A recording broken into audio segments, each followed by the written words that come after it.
I am super excited to welcome Connor Smith to Pure Country. How are you? I'm so good. How are And you? I'm good. Is this your first time coming to Canada? Yeah, it is. This is a new adventure for me, and it's been a lot of fun. We got here Sunday, and then we play a show at Horseshoe Tavern tonight. And so yeah, it's been a good week. And I'm sure a lot of people on your team, especially from Canada, have probably told you about how legendary the Horseshoe Tavern is. So to get to play a show there is probably pretty cool. I've heard it every time I've said it, so I'm very excited. We sold it out tonight too, which is even more special. So I have really high expectations for this show. I've said it this week, but I've learned that the colder you go, the more ready they are, the more ready they are for the show. So Yep. tonight should be fun. That's why Dirk Bentley always tries to tour in Canada in the winter because he's like the crowd is always way crazier. Yeah, it's a smart play. Dirks also loves ice baths, so that makes it easier for him to get the water cold if he comes, in the dead of winter. Yeah, he just can jump in a lake. Have you ever tried the ice bath? We just bought Oh, one. yeah. It's sitting in our garage, and I'm terrified to start doing it. Oh, you haven't used it yet? No, it just came yesterday. Yeah, I love it. I can't wait to like get an official one, but I love doing it, so I'll do it every now and then. Okay, awesome. All right, so you're out on the Creek Will Rise tour and a bunch of sold out dates, but what's so cool is that when you released your new album, your debut album, Smoky Mountains, you got to sell out a really iconic venue in Nashville, like hometown show for you. How special was that? Like it's already a big moment releasing an album, but to also play your hometown and have that big of a crowd, is pretty incredible. Yeah, it was every emotion in one. I think that was such a culmination. That day was that it was one of the top days of my life, my career, because you think about all the time that gets put into making a debut album, which is essentially your entire life, kind of leading to that moment. And then to get to celebrate it in Nashville, the town I grew up in, at a sold out show. So not only were all my friends and family there, but 1,200 fans as well. It was just a pretty crazy celebration. I remember playing my first show when I was 15 at a coffee house called The Well, which you probably are aware of. And I played my first show at The Well for my friends in the eighth grade. And then fast forward 23, I sell out Brooklyn Bowl. It was a really kind of monumental moment for me and my family. So cool. And were your friends that were there at your coffee shop show also there for the show? Oh, absolutely. I remember one girl that I had a big crush on at the time. She was at the well, didn't like me then, and then she was at the show, and we're friends now, so it's funny. But we laughed about that. That's awesome. So cool. And like Nashville is Music City and to have your story literally start and continue on through there, like that's where you grew up and you grew up in the heart of country music. What a cool story. I'm sure your parents are so incredibly proud. And I know your mom, like your mom's in the music industry and now she has honestly one of my favorite podcasts ever to listen to. Yeah, super cool.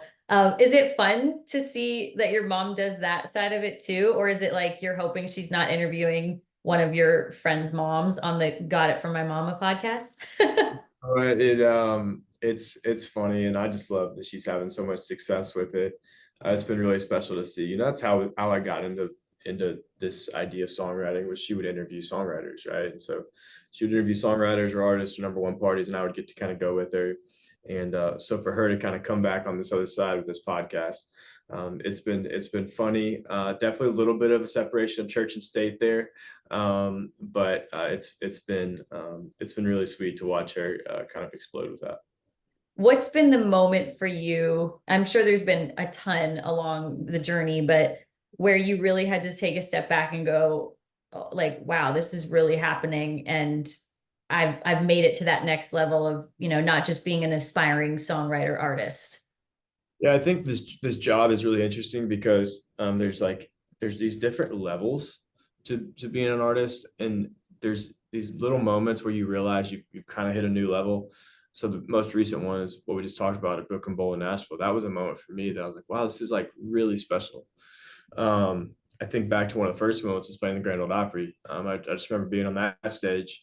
I felt like my wedding day into country music. You're at the mother church of country music. I've got 60 of my friends and families in the crowd. And it felt like this acceptance into this genre and industry that I've been in love with my whole life. So those are two moments that come to mind. But it's a very interesting job where there's these different levels, and at every level you kind of have to readjust, both mentally and physically, in the schedule and everything. And so the pace we've been able to kind of sustain has been something that's been healthy for us. And but there have been those little moments where it kind of forces you to slow down.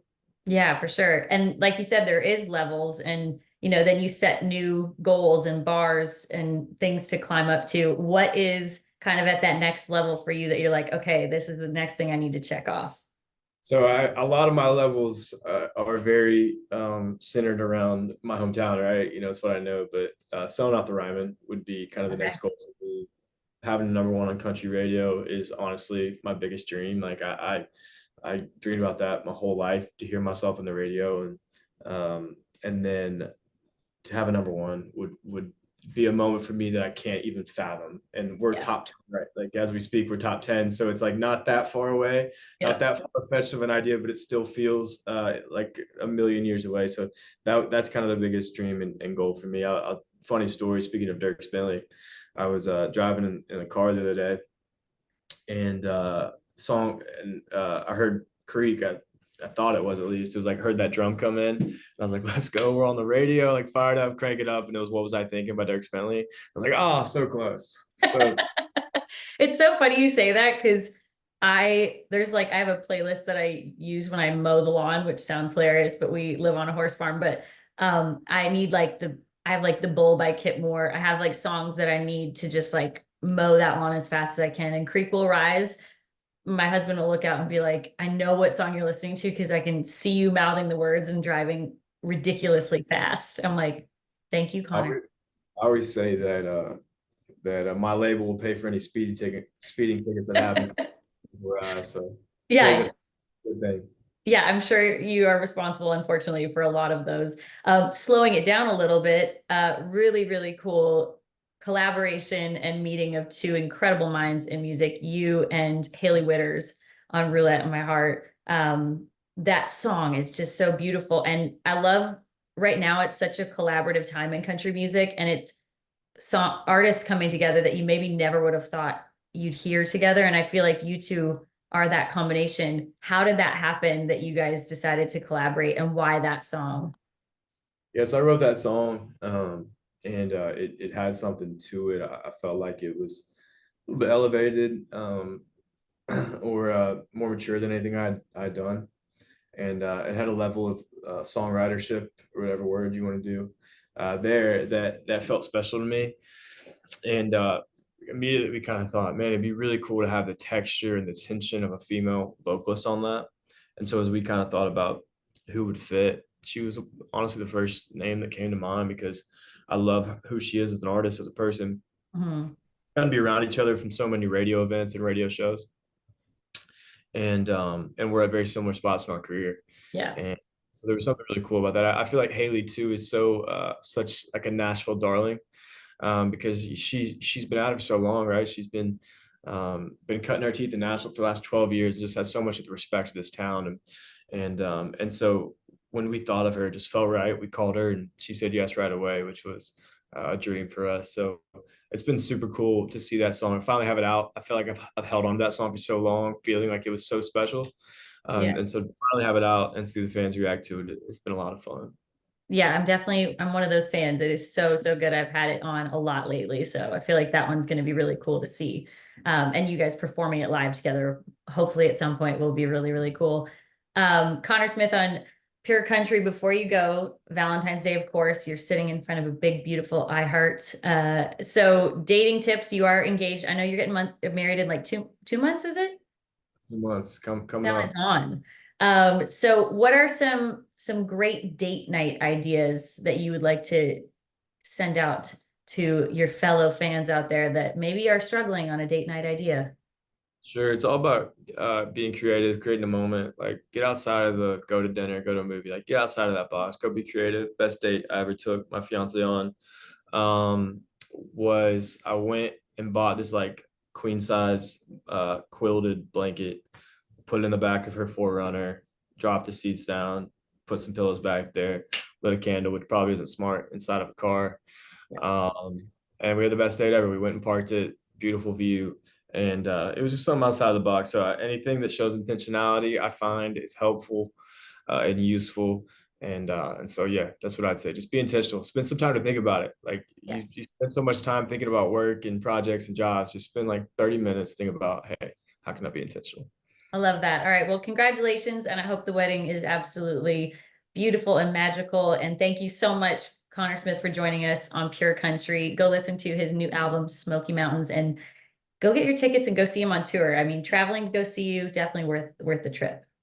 I appreciate it. Thank you.